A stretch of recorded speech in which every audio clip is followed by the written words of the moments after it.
स्वागत है आपका आपके अपने study YouTube channel experiment competitive classes में। इस प्लेटफॉर्म पे आपको जीके जीएस से related basic to advance level की तैयारियां कराई जाती है। तो आप हमारे साथ जुड़िए और अपने तैयारी को मजबूत कीजिए। तो चलिए हम लोग आज से एक सीरीज़ शुरू कर रहे हैं, डेली करंट अफेयर्स का सीरीज़ शुरू कर रहे हैं जो काफ़ी इम्पोर्टेंट है आने वाले एग्ज़ामों के दृष्टिकोण से।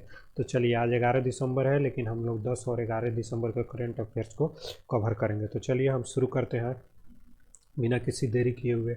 सबसे पहले हम लोग दिवस विशेष में देखेंगे। 10 दिसंबर को विश्व मानव अधिकार दिवस मनाया जाता है।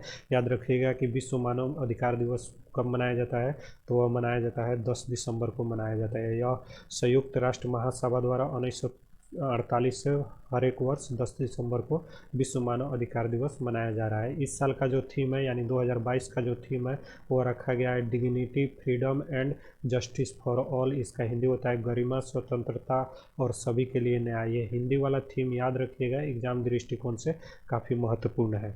यहाँ देखिए आपको फिगर में भी बताया गया है इसके थीम के बारे में, dignity, freedom and justice for all. तो चलिए नेक्स्ट हम लोग देखते हैं। एक काफ़ी चर्चा में रहा 9 दिसंबर का ये जो दिवस है, काफ़ी चर्चा में रहा, इसलिए इसको यहाँ हम लोग कवर कर लेते हैं कि अंतर्राष्ट्रीय भ्रष्टाचार विरोधी दिवस। ये जो है हमारा प्रत्येक साल 9 दिसंबर को मनाया जाता है। यह क्यों मनाया जाता है इसको समझिए कि भ्रष्टाचार का हमारे स्वास्थ्य, शिक्षा, न्याय, लोकतंत्र, समृद्धि और विकास पर क्या प्रभाव पड़ा है, इसको उजागर करने के लिए हर एक साल 9 दिसंबर को अंतर्राष्ट्रीय भ्रष्टाचार विरोधी दिवस के रूप में मनाया जाता है। इस साल का जो थीम था वह था uniting the world against corruption. ये थीम याद रखिएगा, थीम क्या था इस साल का, uniting the world against corruption. यह जो है हर एक साल 2005 से मनाया जा रहा है। 2005 से किस संस्था द्वारा मनाया जा स्टार्ट किया गया था, UNGA, United nation general assembly. देखिए यहाँ फिगर में भी समझिए, इस थीम के बारे में यहाँ बताया गया है कि uniting the world against corruption, यह हमारा जो है 2022 का थीम है। तो चलिए ये दिवस विशेष समाप्त हुआ। आज हम लोग पहला क्वेश्चन को कवर करते हैं। पहला क्वेश्चन को देखते हैं कि फोर्ब्स के अनुसार दुनिया के सबसे अमीर व्यक्ति कौन बने हैं। फोर्ब्स एक संस्था है जो भिन्न भिन्न प्रकार की रैंकिंग लिस्ट जारी करता है। इसी क्रम में हाल फिलहाल में फोर्ब्स द्वारा अमीर व्यक्तियों का लिस्ट जारी किया गया है। इस लिस्ट में आज हम जानेंगे कि प्रथम स्थान पर कौन है। देखिए तो पहला हमारा ऑप्शन पहले हम लोग जान लेते हैं क्या क्या है। ए नंबर ऑप्शन है एलोन मस्क, 2 नंबर ऑप्शन है बर्नार्ड अर्नोल्ट, 3 नंबर ऑप्शन है जेफ बेजोस, 4 नंबर ऑप्शन है बिल गेट्स। लेकिन इसका सही आंसर जो होगा वो बी नंबर ऑप्शन होगा। अर्नाल्ड बर्नौल्ड जो है अभी वर्तमान में हमारे फोर्ब्स के अनुसार दुनिया के सबसे अमीर व्यक्ति है। ये जो है हमारे बर्नार्ड अर्नोल्ड है, ये जो है हमारे एनोल मस्क है। इसके पहले एनोल मस्क जो थे प्रथम स्थान पर थे, लेकिन अभी वर्तमान में दूसरे स्थान पर आ गए। देखिए यहाँ बर्नार्ड अर्नोल्ड का जो संपत्ति है 186.1 बिलियन डॉलर है, और एलोन मस्क का जो संपत्ति है वो 185 बिलियन डॉलर है। कुछ खास का डिफरेंट नहीं है, लेकिन एक नंबर पे हमारे बर्नार्ड अर्नोल्ड है। चलिए कुछ जान लेते हैं इन लोग के बारे में। LVMH करके एक कंपनी है, उसके मुख्य कार्यकारी अधिकारी जो है हमारे बर्नार्ड अर्नोल्ड है। और टेस्ला जो कार की कंपनी है, टेस्ला के CEO है एलोन मस्क, और इन्होंने हाल फिलहाल में ट्विटर जो है, ट्विटर का भी अधिग्रहण किया है, यानी ट्विटर को भी इन्होंने खरीद लिया है। चलिए नेक्स्ट क्वेश्चन हम लोग देखते हैं जो राज्य से रिलेटेड है, काफ़ी इंपॉर्टेंट है कि किस राज्य सरकार द्वारा भारत में जो है पहला दिव्यांग यानी विकलांगों के लिए अलग से एक विभाग की स्थापना किया गया है। ऑप्शन हम लोग देख लेते हैं। पहला ऑप्शन बिहार है, दूसरा ऑप्शन यूपी है, तीसरा ऑप्शन राजस्थान है, चौथा ऑप्शन महाराष्ट्र है। लेकिन इसका सही आंसर हमारा जो होगा वो महाराष्ट्र होगा। महाराष्ट्र राज्य सरकार द्वारा भारत का पहला दिव्यांगों के लिए एक अलग विभाग की स्थापना किया गया है। चलिए राज्य से रिलेटेड कुछ इंपॉर्टेंट करंट अफेयर्स है जो हाल फिलहाल में घटना घटित हुई है, उसके बारे में हम लोग समझ लेते हैं।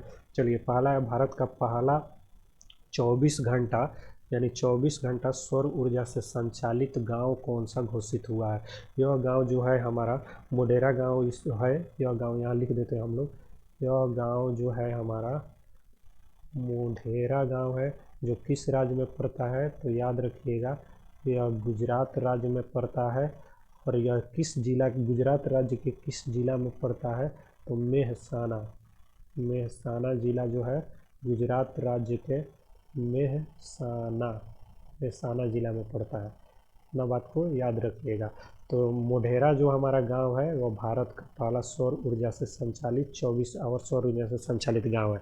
मोढेरा गांव के बारे में एक चीज़ और जान लीजिए कि यहाँ सूर्य मंदिर एक है, सूर्य मंदिर है, काफ़ी फेमस सूर्य मंदिर है, तो मोढेरा गांव में स्थित है। यह सूर्य मंदिर को चालुक्य वंश के राजा भीम प्रथम द्वारा 1026-27 ईस्वी में बनवाया गया था। भीम प्रथम द्वारा चालुक्य वंश के राजा जो थे उनके द्वारा सूर्य मंदिर का निर्माण जो करवाया गया था वो मोढेरा, गुजरात के मोढेरा गांव में स्थित है। चलिए नेक्स्ट हम लोग देखते हैं कि एशिया का पहला ड्रोन डिलीवरी हब, एशिया का पहला ड्रोन डिलीवरी हब किस राज्य में स्थापित किया गया है? तो इसका सही आंसर होगा हमारा जो होगा वह है मेघालय राज्य। मेघालय राज्य में एशिया का पहला ड्रोन डिलीवरी हब स्थापित किया गया है। यह इसलिए स्थापित किया गया है कि ड्रोनों द्वारा अब मेडिकल सुविधा एक जगह से दूसरे जगह पहुंचाया जाएगा। मेडिकल सुविधा जैसे ब्लड हो गया, दवा हो गया, यानी मेडिकल से रिलेटेड जितना भी सुविधा होगा एक जगह से दूसरे जगह इमरजेंसी में पहुंचाया जाएगा। तो ड्रोन हब कहाँ स्थापित किया गया है? मेघालय में। चलिए नेक्स्ट हम लोग देखते हैं कि मोपा अंतर्राष्ट्रीय हवाई अड्डा कहाँ स्थित है? तो यह याद रखिएगा, मोपा अंतर्राष्ट्रीय हवाई अड्डा जो है गोवा राज्य में स्थित है। अभी हाल फिलहाल में प्रधानमंत्री जी द्वारा इसका अनावरण किया गया है। तो चलिए नेक्स्ट क्वेश्चन हम लोग देखते हैं कि भारतीय मूल के किस अमेरिकी नागरिक को यूएस प्रेसिडेंटियल लाइफ टाइम पुरस्कार से सम्मानित किया गया? तो पहला हमारा ऑप्शन है कृष्णा बीबी लाला, दूसरा ऑप्शन है सलमान रावी, तीसरा ऑप्शन है कमला हैरिस, चौथा ऑप्शन है विवेक लाल। तो इसका सही उत्तर है पहला जो हमारा आंसर है ए नंबर ऑप्शन कृष्णा बीबी लाला। जो आपको ये दिख रहे हैं ये हमारे कृष्णा बीबी लाला है। यह मुख्यतः भारत के आंध्र प्रदेश के रहने वाले हैं। इनके द्वारा एक फाउंडेशन चलाया जाता है जिस फाउंडेशन का नाम है foundation for India's study FIS, इसके ये अध्यक्ष भी है। यहाँ कुछ जान लीजिए, कुछ नाम है कमला हैरिस, यह भारतीय मूल की है, यह USA की उपराष्ट्रपति है। राष्ट्रपति कौन है? सबको पता है, जॉन बाइडेन है। और विवेक लाल, इनको USA सरकार द्वारा हाल फिलहाल में लाइफ टाइम अचीवमेंट अवार्ड से सम्मानित किया गया है। इसलिए यह इम्पोर्टेंट हो गया है कि विवेक लाल को life time achievement award USA सरकार द्वारा दिया गया है। चलिए नेक्स्ट क्वेश्चन पर हम लोग चलते हैं कि भारत के सबसे बड़ा बिजनेस जेट टर्मिनल का संचालन किस राज्य में शुरू किया गया है? बिजनेस जेट टर्मिनल कहने का मतलब है कि प्राइवेट जेट जो होता है उसके लिए टर्मिनल बनाया गया है सबसे बड़ा भारत में किस राज्य में? तो चलिए ऑप्शन हम लोग देखते हैं कि हरियाणा में, तेलंगाना में, कि कर्नाटक में, कि केरल में। तो हमारा ऑप्शन नंबर 4 सही आंसर होगा। केरल में भारत का सबसे बड़ा बिजनेस जेट टर्मिनल का संचालन शुरू कर दिया गया। और केरल के कौन से हवाई अड्डा पर?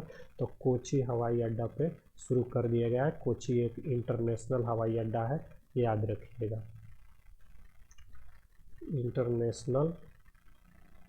नेशनल हवाई अड्डा है कोची अंतर्राष्ट्रीय हवाई अड्डा पर। देखिए यहाँ पे लिखे दिए कि कोची इंटरनेशनल हवाई अड्डा पर ये शुरुआत किया गया है। इसका जो क्षेत्रफल है 40,000 वर्ग फुट है, कम नहीं है, 40,000 वर्ग फुट है। एक बात और याद रखिएगा कि निजी जेट टर्मिनलों को संचालित करने वाला यह देश का चौथा हवाई अड्डा है। इससे पहले हमारे देश में 3 ऐसे हवाई अड्डे थे जो निजी जेट टर्मिनल को संचालित कर रहे थे, और यह जो कोची हमारा जो बना है यह चौथा है, लेकिन इसका खासियत यह है कि चारों में सबसे बड़ा है। चलिए केरल के बारे में एक बात जान लीजिए, केरल के मुख्यमंत्री कौन है? तो पिनराई विजयन अभी वर्तमान में केरल के मुख्यमंत्री है। चलिए नेक्स्ट क्वेश्चन की ओर हम लोग बढ़ते हैं। क्वेश्चन नंबर हमारा 4 है, राष्ट्रीय कृषि ग्रामीण विकास बैंक यानी नाबार्ड के अध्यक्ष के रूप में किसे नियुक्त किया गया है?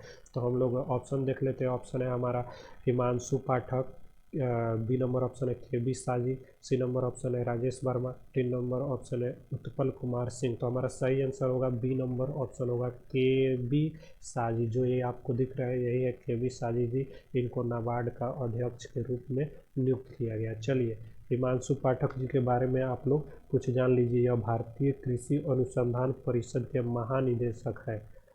भारतीय कृषि अनुसंधान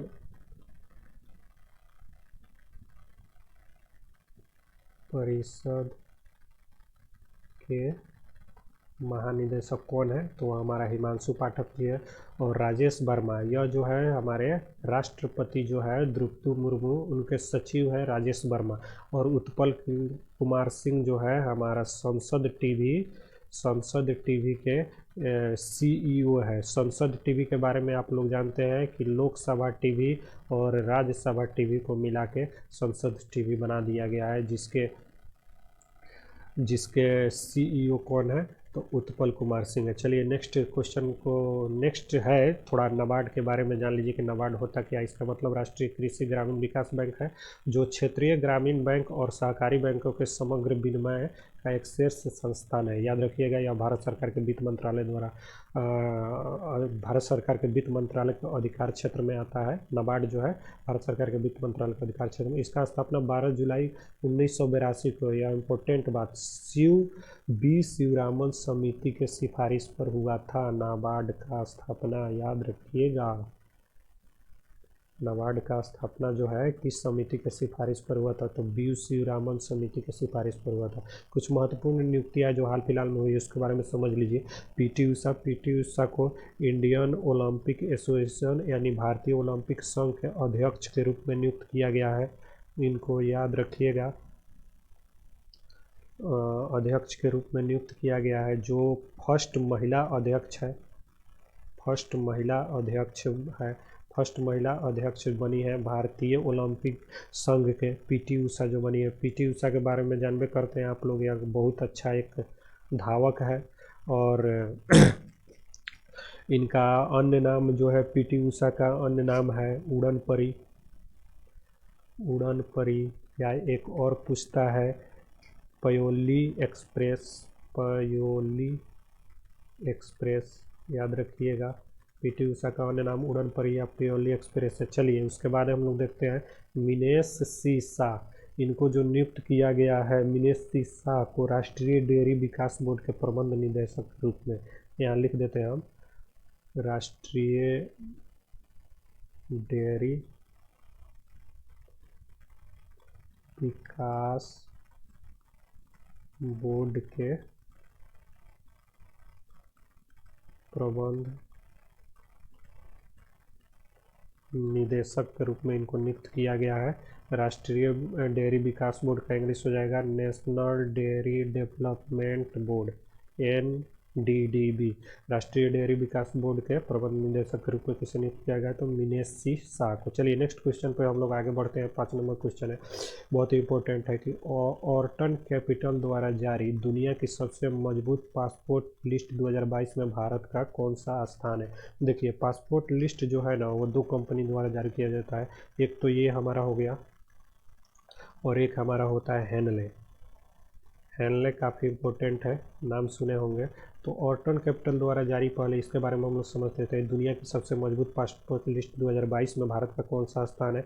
तो ऑप्शन पहले हम लोग देख लेते हैं कि ए नंबर ऑप्शन है 83वां, बी नंबर ऑप्शन है 87वां, सी नंबर ऑप्शन है 94 और डी नंबर ऑप्शन में 59। तो इसका सही आंसर जो हमारा होगा वो हमारा होगा 83, यानी ऑर्टन कैपिटल में भारत का जो रैंकिंग है 83 है। प्रथम स्थान पर यहाँ देख लीजिए UAE है, UAE को रखा गया है प्रथम स्थान पे। और पाकिस्तान का रैंक इसमें 94 है और अंतिम स्थान पे अफगानिस्तान है। चलिए हम लोग हैनले के बारे में कुछ जान लेते हैं। हैनले पासपोर्ट के हिसाब से भारत का जो रैंक है वह 87वां है। हैनले पासपोर्ट के हिसाब से भारत का रैंक 87वां है। प्रथम स्थान पर इसमें जापान है हैनले पासपोर्ट के हिसाब से, और इसमें लास्ट स्थान पर यानी अंतिम स्थान पर इसमें अफगानिस्तान और इराक दोनों को सम्मिलित रूप से लास्ट स्थान पर रखा गया है हैनले पासपोर्ट इंडेक्स में। चलिए इसके बारे में जानेंगे। कुछ इंडेक्स है जिसको हम यहाँ एकत्रित करके लिख दिए हैं, आप लोग इसको पढ़ लीजिएगा। ये एग्जाम दृष्टिकोण से काफ़ी इंपॉर्टेंट है। 2022 का इंडेक्स है, जैसे इंडेक्स साइज में भारत का क्या रैंक है, टॉप कंट्री यानी प्रथम स्थान पर, और किस संस्था द्वारा यह रिलीज किया जाता है, यह भी चीज़ हम यहाँ डाल दिए हैं। आजकल यही एग्जाम में बेसिक पूछ रहा है। जैसे 1 नंबर में देखिए वैश्विक भुखमरी हंगर इंडेक्स 2022 में भारत का स्थान 107 है, प्रथम स्थान बेलारूस है। और इसको किस संस्था द्वारा जारी किया जा रहा है, वर्ल्ड हंगर, हिल्फे और कंसर्न वर्ल्ड वाइड द्वारा। इसी तरह ये सब लिस्ट है, आप लोग इसको याद कर लीजिएगा, पढ़ लीजिएगा। चलिए नेक्स्ट क्वेश्चन पर हम लोग चलते हैं कि हाल ही में इनमें से किस स्थल को जैव विविधता विरासत स्थल की सूची में शामिल किया गया, बायोडाइवर्सिटी शामिल किया गया है। ऑप्शन है हमारा अरिट्टापट्टी, ए नंबर ऑप्शन अरिट्टापट्टी है, बी नंबर ऑप्शन बेगमपेट है, 3 नंबर ऑप्शन में तिरुनेलवेली है और डी नंबर ऑप्शन में सौराष्ट्र है। तो इसका सही आंसर जो होगा वो हमारा ए नंबर ऑप्शन होगा, अरिट्टापेट्टी होगा। अरिट्टापेट्टी को हाल ही में जैव विविधता विरासत स्थल की सूची में शामिल किया गया। ये हमारा जो है अरिट्टापेट्टी, यह तमिलनाडु राज्य में स्थित है, तमिलनाडु राज्य में स्थित है। अरिट्टापट्टी तमिलनाडु राज्य में स्थित है। यह जो है तमिलनाडु का फर्स्ट जैव विविधता विरासत स्थल है, लेकिन भारत का जो है 36वां जैव विविधता विरासत स्थल है। इस बात को याद रखिएगा। चलिए देखिए यहाँ पर लिख दिए, इसके बारे में कुछ जान लीजिए। तमिलनाडु राज्य में स्थित है, तमिलनाडु के जिला मदुरई में स्थित है। इसका टोटल क्षेत्रफल 193.215 हेक्टेयर है। इसकी कुछ खासियत है, इसमें 250 प्रकार की पक्षी की प्रजातियां पाई जाती है, जिसमें से 3 प्रमुख प्रजातियां हैं। एक है लंगर फाल्गन, 2 है शाहीन फाल्गन और 3 है बानेली फाल्गन। काफ़ी इंपॉर्टेंट है, एग्जाम में कोई एक आपसे दे देगा और कहेगा कि ये किसकी प्रजाति है, यानी जैसे एग्जाम में पूछ दे कि शाहीन फाल्कन किसकी प्रजाति है, तो इसको याद रखिएगा, यह पक्षी की प्रजाति तमिलनाडु में पाई जाती है। यहाँ एक झील पाया जाता है, जिस झील का नाम है अनाईकुंडन झील। अनाईकुंडन झील काफ़ी इम्पोर्टेंट है। इसके बारे में बताया जाता है कि 16वीं शताब्दी में पांडवों द्वारा जो महाभारत के पांडव नहीं है, पांडवों द्वारा इसका निर्माण किया गया, इसलिए ये इम्पोर्टेंट होता है अनाईकुंडन झील। चलिए अब हम लोग जानते हैं कि भारत का प्रथम जैव विविधता स्थल कौन था। भारत का प्रथम जैव विविधता स्थल नल्लूर इमली ग्रोव, जो बेंगलोर कर्नाटक में स्थित है। इसे 2007 में घोषित किया गया जैव विविधता स्थल, भारत का प्रथम जैव विविधता स्थल। चलिए हम लोग नेक्स्ट क्वेश्चन देखते हैं, 7वां नंबर। कार्तिकेय दीपम रथ उत्सव काफ़ी इंपॉर्टेंट है, किस राज्य में मनाया जाता है। ऑप्शन हमारा 1 number Kerala, 2 number Assam, 3 number Karnataka, 4 number Tamil Nadu. तो हमारा सही आंसर जो होगा वो तमिलनाडु होगा। तमिलनाडु में हमारा कार्तिकेय दीपम रथ उत्सव मनाया जाता है। इसका उल्लेख जो है हमें मिलता है तमिल का एक साहित्य है अहिनानुरू, उसी में यह कविताओं का संग्रह है अहिनानुरू, उसी में इसका उल्लेख मिलता है। कौन सा ये त्यौहार है, कार्तिकेय दीपम रथ उत्सव का। देखिए कुछ उत्सव है इम्पोर्टेंट है, उसके बारे में जान लीजिए। जैसे सिर्फ रथ यात्रा उत्सव, तो यह किस राज्य में मनाया जाता है, तो उड़ीसा में मनाया जाता है। उड़ीसा के किस राज्य में, किस जगह पर, तो पुरी में। पुरी जगन्नाथ का मंदिर सुने हैं, वहीं पे पोंगल। पोंगल दक्षिण भारत का एक प्रमुख त्यौहार है, जो मुख्य रूप से तमिलनाडु राज्य में मनाया जाता है। तमिलनाडु राज्य में मनाया जाता है। यह कब मनाया जाता है, 14 और 15 जनवरी के बीच मनाया जाता है। जैसे हम लोग के 14-15 जनवरी के दिन मकर संक्रांति मनाया जाता है ना, तो दक्षिण भारत में उसी तरह पोंगल त्यौहार मनाया जाता है। सरहुल, सरहुल त्यौहार झारखंड का एक बहुत ही फेमस है, इसको याद रखिएगा। झारखंड का हॉर्नबिल नागालैंड से रिलेटेड है, नागालैंड की एक पक्षी है हॉर्नबिल, उसी के नाम पर इस त्यौहार का नाम रखा गया है। संगाई महोत्सव मणिपुर, मणिपुर यह भी इम्पोर्टेंट है। तो इतना यह सब बात याद है। रथ यात्रा उत्सव उड़ीसा, पोंगल तमिलनाडु, सरहुल झारखंड, हॉर्नबिल नागालैंड और संगाई हमारा मणिपुर। चलिए नेक्स्ट क्वेश्चन हम लोग 8 नंबर क्वेश्चन की ओर पढ़ते हैं। इनमें से किस शब्द को 2022 का export dictionary of the year चुना गया, export dictionary of the year चुना गया। ऑप्शन है हमारा गैस लाइटिंग, प्रेमराइज और 3 नंबर ऑप्शन है गॉब लाइन मोड और 4 नंबर ऑप्शन है होमर। तो हमारा सही आंसर जो होगा वो होगा गॉब लाइन मोड। ये Oxford dictionary of the year 2022 का चुना गया है, Oxford dictionary of the year gob line mode. और ये जो हमारा होमर है यह Cambridge dictionary of the year, इसे चुना गया है। लिख देते हैं यहाँ Cambridge dictionary of the year Homer, और गॉबलाइन मोड जो हमारा है वो Oxford dictionary of the year है। ऑक्सफोर्ड विश्वविद्यालय कहाँ है, इंग्लैंड में स्थित है, इंग्लैंड में स्थित है। यहीं से हमारे जो संविधान के निर्माता हैं BR अम्बेडकर जी, इन्होंने वहीं से PhD का डिग्री धारण किया था ऑक्सफोर्ड यूनिवर्सिटी से। और जो ये ऑक्सफोर्ड डिक्शनरी है इसका प्रकाशन ऑक्सफोर्ड यूनिवर्सिटी के प्रेस विभाग द्वारा किया जाता है, इतना बात को याद रखिएगा प्रेस विभाग द्वारा। चलिए नेक्स्ट हम लोग क्वेश्चन को पढ़ते हैं, क्वेश्चन की ओर बढ़ते हैं। 9 नंबर क्वेश्चन है कि भारत का पहला गोल्ड एटीएम किस शहर में लगाया गया है, यानी लॉन्च किया गया है। तो ऑप्शन है हमारा उदयपुर, बेंगलोर, कोची, हैदराबाद। तो इसका सही आंसर जो होगा हमारा हैदराबाद होगा। हैदराबाद का एक शहर है बेगमपेट, याद रखिएगा बेगम पेट। बेगमपेट शहर में यह गोल्ड एटीएम लगाया गया है। यह विश्व का एक बात जान जाइए, यह जो एटीएम है विश्व का प्रथम रियल टाइम एटीएम है, रियल टाइम गोल्ड एटीएम है, रियल टाइम गोल्ड एटीएम है। कहने का मतलब ये है कि रियल टाइम से इसका मतलब ये है कि देखिए सोना का जो है ना भाव डेली शेयर के ऊपर डिपेंड करता है, अप डाउन होते रहता है, जैसे डीजल पेट्रोल का होता है। तो जिस दिन जिस भाव का सोना होगा उसी भाव को आपको यह गोल्ड मिलेगा इस एटीएम में। तो ये विश्व का प्रथम रियल टाइम गोल्ड एटीएम है, याद रखिएगा इसकी। यह चलिए इसके बारे में कुछ जानते हैं। इसमें जो टेक्नोलॉजी का इस एटीएम में इस्तेमाल किया गया है ओपन क्यू टेक्नोलॉजी है। इसमें डेबिट कार्ड, क्रेडिट कार्ड द्वारा सोने के सिक्का खरीदा जा सकता है, न कि सोना, सोने के सिक्का को खरीदा जा सकता है। ये एटीएम की कुल क्षमता 5 केजी तक सोने के सिक्का रखने की है। इसमें 0.5 ग्राम से लेकर 100 ग्राम तक सोना प्राप्त किया जा सकता है। चलिए इससे रिलेटेड कुछ क्वेश्चन को जानते हैं कि भारत का पहला तैरता हुआ एटीएम किस शहर में लगाया गया था। तो यह जो लगाया गया था कोची शहर में लगाया गया था। कोची किस राज्य में स्थित है, तो केरल राज्य में स्थित है। किस बैंक का एटीएम था वो, तो एसबीआई बैंक का एटीएम था। किस साल में लगाया गया, तो 2004 में लगाया गया। चलिए नेक्स्ट, भारत में पहली एटीएम मशीन किस राज्य में लगी। तो पहली राज्य पूछ रहा है महाराष्ट्र, वहीं महाराष्ट्र के शहर पूछे तो महाराष्ट्र के शहर में मुंबई शहर में भारत का पहला एटीएम लगाया गया था। चलिए नेक्स्ट क्वेश्चन पर हम लोग पढ़ते हैं कि आरबीआई द्वारा दिसंबर 2022 में रेपो दर में कितना परसेंट का वृद्धि किया गया है। यह लेके 5वां बार आरबीआई द्वारा रेपो दर में वृद्धि किया गया है 2022 में।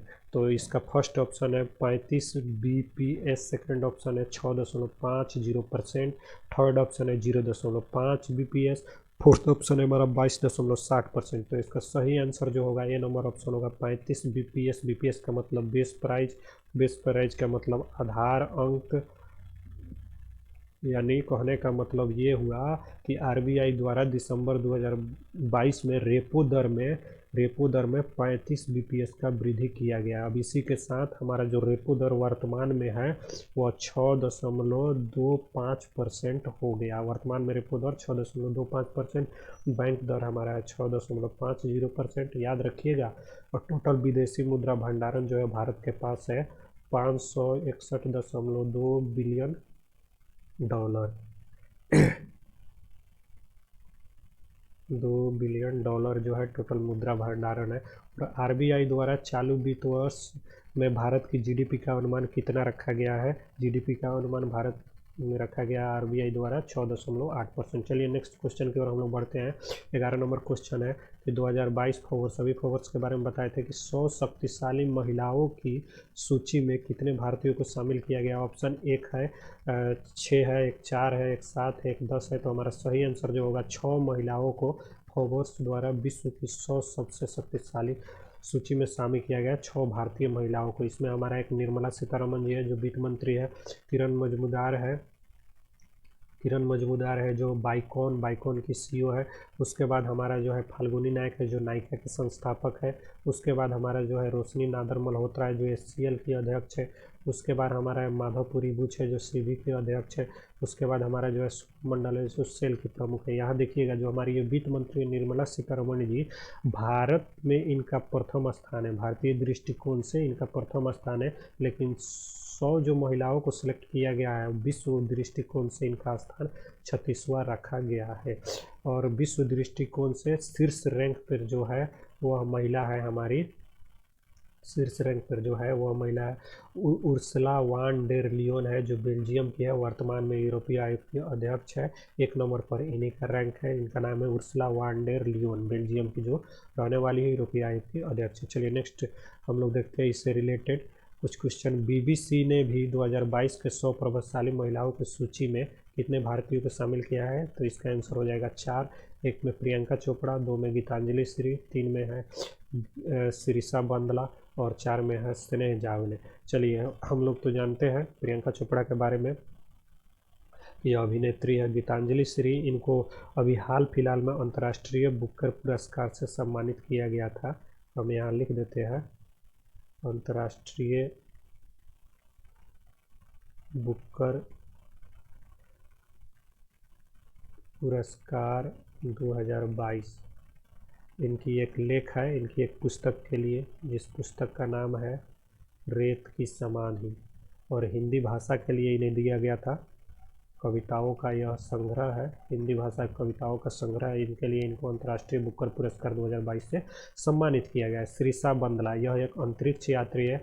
आपको पता ही होगा 2021 में इन्होंने अंतरिक्ष की यात्रा किया था, 11 जुलाई 2021 को, याद रखिएगा।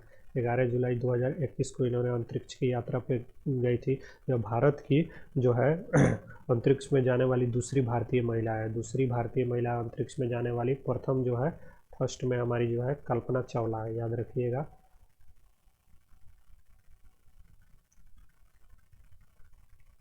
फर्स्ट कल्पना चावला और दूसरी यही है जो अंतरिक्ष में गई थी 2021 में, सिरिसा बंदला। चलिए, अब नेक्स्ट क्वेश्चन हम लोग पढ़ते हैं। ONGC, wild natural gas and corporation का प्रमुख किसे नियुक्त किया गया? हमारा 1 नंबर ऑप्शन है सुमन बेरी, 2 नंबर ऑप्शन है श्री अनंत नागेश्वरण, 3 नंबर ऑप्शन है ऋतुराज अवस्थी और 4 नंबर ऑप्शन है अरुण कुमार सिन्हा। तो हमारा इसका सही आंसर है ONG का प्रमुख नियुक्त किया गया अरुण कुमार सिन्हा को। कुछ प्रमुख नियुक्तियां हैं जो याद रखिएगा। भारत के महानवादी अभी कौन है? R वेंकटरमन जी हैं। और भारत के नियंत्रक और महालेखा परीक्षक, जिनको CAG भी कहा जाता है, इसके प्रमुख कौन है? गिरीश चंद्र मुर्मू है। CGA का फुल फॉर्म होता है comptroller and auditor general. Comptroller and auditor general अभी कौन है? तो सोनाली सिन्हा है। मुख्य सूचना आयुक्त अभी कौन है? तो हमारा यशवर्धन कुमार सिन्हा है। इसको याद रखिएगा। ONGC के बारे में जान लीजिए। ONGC का मतलब तेल और प्राकृतिक गैस निगम, जो पेट्रोल और प्राकृतिक गैस मंत्रालय के स्वामित्व में एक केंद्रीय सार्वजनिक क्षेत्र का उपक्रम है। इसका मुख्यालय नई दिल्ली में स्थित है। इसका स्थापना 14 अगस्त 1956 को हुई थी, याद रखिएगा स्थापना। भारत में जो है कच्चा तेल उत्पादन किया जाता है लगभग ONGC द्वारा 70% उत्पादन उसमें से किया जाता है। इससे महारत्न का दर्जा 2010 में दिया गया था। अभी वर्तमान में महारत्न कंपनियों की संख्या 12 हो गई है और नवरत्न कंपनियों की संख्या 11 है, याद रखिएगा।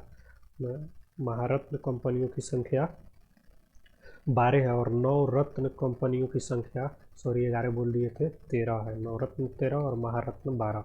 चलिए नेक्स्ट क्वेश्चन पर हम लोग चलते हैं। 13 नंबर क्वेश्चन है कि किस संस्था के शोधकर्ताओं द्वारा समुद्री तरंगों से बिजली उत्पादन करने के लिए ओशन वेव एनर्जी कन्वर्टर विकसित किया गया है? एक ऐसा कन्वर्टर है जिसके द्वारा समुद्री तरंगों से बिजली उत्पादन किया जा सकता है। तो ऑप्शन देखिए, ए नंबर ऑप्शन है IIT Kanpur, B number option है IIT Madras, C number option है IIT दिल्ली और डी नंबर ऑप्शन है IIT पटना। तो इसका सही आंसर होगा B number option IIT Madras. IIT Madras के शोधकर्ताओं द्वारा समुद्री तरंगों से बिजली उत्पादन करने के लिए ओशन वेव एनर्जी कन्वर्टर को विकसित किया गया है, जिसका नाम रखा गया है सिंधुजा। उसका नाम क्या रखा गया है? सिंधुजा। यह समुद्र से, जिसका अर्थ होता है समुद्र से उत्पन्न, सिंधुजा का अर्थ होता है समुद्र से उत्पन्न। इसका परीक्षण किया गया 7 दिसंबर 2022 को। चलिए, कुछ इससे रिलेटेड क्वेश्चन है कि भारत का पहला निजी लॉन्च पैड और मिशन नियंत्रण केंद्र कहाँ खोला गया है? तो यह खोला गया है आंध्र प्रदेश के श्रीहरिकोटा में। भारत का यह पहला है निजी लॉन्च पैड और मिशन नियंत्रण केंद्र, याद रखिएगा। किस देश ने घोषणा किया कि उसने अपने अंतरिक्ष यान को चलाने के लिए सफलतापूर्वक भाप का उपयोग किया? काफ़ी इम्पोर्टेंट क्वेश्चन है, तो याद रखिएगा। यह जापान ने घोषणा किया है कि उसने अपनी अंतरिक्ष यान को चलाने के लिए सफलतापूर्वक भाप का जो है इस्तेमाल किया। जापान के अंतरिक्ष यान का, जापान का जो है अंतरिक्ष एजेंसी का क्या नाम है? तो ये इसको याद रखिएगा, JAX है, जाक्सा इसका नाम है। जाक्सा जापान के अंतरिक्ष एजेंसी का जो नाम है जाक्सा है। अब देखिए यहाँ RH-200 क्या है? तो RH-200 जो है बहुउद्देशीय साउंडिंग रॉकेट है। यह जो है रॉकेट है, किस प्रकार का रॉकेट है? साउंडिंग रॉकेट है या बहुउद्देशीय साउंडिंग बहुउद्देशीय एक प्रकार का साउंडिंग रॉकेट है RH-200। इसरो द्वारा हाल ही में इसे तिरुवनंतपुरम के थुम्बा तट से लॉन्च किया गया था। इसरो द्वारा इसे लॉन्च किया गया हाल ही में, कहाँ से? इसरो द्वारा इसे तिरुवनंतपुरम के थुम्बा तट से लॉन्च किया गया RH-200 का जो साउंडिंग रॉकेट है। इसको इसरो द्वारा हाल ही में तिरुवनंतपुरम के थुम्बा तट से इसको लॉन्च किया गया है। ये जो है 70 किलोमीटर की ऊंचाई तक उड़ने में सक्षम है। इसका ऊंचाई कितना? इसका 70 किलोमीटर तक ये आराम से उड़ सकता है। तो 70 किलोमीटर की ऊंचाई तक यह उड़ने में सक्षम है। भारत का, ये भी याद रखिएगा, भारत का पहला निजी तौर पर विकसित रॉकेट कौन सा है? विक्रम एस है, विक्रम एस है, याद रखिएगा, भारत का पहला निजी तौर पर विकसित रॉकेट। चलिए हम लोग 14 नंबर क्वेश्चन पढ़ते हैं, देखते हैं, काफ़ी इंपॉर्टेंट है। 17वें प्रवासी भारतीय दिवस का आयोजन किस शहर में किया जाएगा? ऑप्शन देखिए, ऑप्शन 1 नंबर में इंदौर, 2 नंबर में जयपुर, 3 नंबर में उदयपुर है, 4 नंबर में नई दिल्ली है। तो इसका सही आंसर होगा हमारा इंदौर होगा। इंदौर में 17वें प्रवासी भारतीय दिवस का आयोजन किया जाएगा, जो 2023 में किया जाएगा, और 2023 के हमारा 8 से 9 जनवरी के बीच में किया जाएगा, याद रखिएगा इसको। इसमें मुख्य अतिथि जो होंगे गुयाना के राष्ट्रपति डॉक्टर मोहम्मद इरफान अली होंगे। किस मंत्रालय द्वारा यह जो है कंडक्ट कराया जाएगा? तो MEA, ministry of external affairs मंत्रालय द्वारा प्रवासी भारतीय दिवस कब मनाया जाता है? 9 जनवरी को मनाया जाता है। देश का सबसे ज़्यादा स्वच्छ शहर कौन है? इंदौर। 6ठा बार इसे स्वच्छता रैंकिंग में फर्स्ट स्थान मिला है। तो देश का, भारत का सबसे स्वच्छ शहर कौन सा है? इंदौर है, याद रखिएगा। चलिए इससे रिलेटेड कुछ हम लोग देख लेते हैं कि विश्व आयुर्वेद कांग्रेस और आरोग्य एक्सपो, विश्व आयुर्वेद कांग्रेस और आरोग्य एक्सपो 2022 का आयोजन कहाँ किया जा रहा है? तो यह किया जा रहा है हमारा गोवा में, याद रखिएगा।